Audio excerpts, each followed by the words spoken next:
The US and Russia hold talks in Abu Dhabi on ending the war, 2 days after negotiators said they'd revised a US-presented plan that Ukraine and its allies said was skewed towards Russia's demands. According to Reuters, US Army Secretary Dan Driscoll's meeting with Ukraine's military intelligence chief, as well as a Russian delegation. Ukrainian President Volodymyr Zelensky welcomed the so-called revised framework after Sunday's talks in Geneva and said he would speak with his US counterpart on, quote, sensitive topics.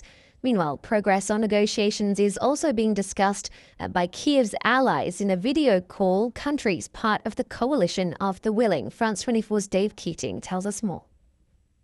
They're going to be grappling with both the short-term need here, which is to try to steer this current peace initiative toward Ukraine's direction, but also confronting this larger issue, which is Europe willing to support Ukraine if the U.S. completely withdraws its support?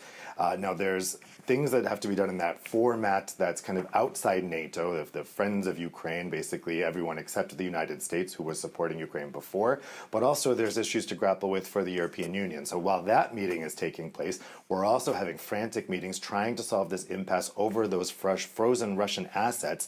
They're mostly based here in Belgium, and the Belgian Prime Minister, Bart de Wever, is worried that there would be legal repercussions of that money being seized and given to Ukraine. And so far, other EU leaders have not been able to convince him that there would be safeguards in place for that. So those two efforts are ongoing right now, and they're really trying to confront this larger question: can Europe support Ukraine on its own if the U.S. pulls support?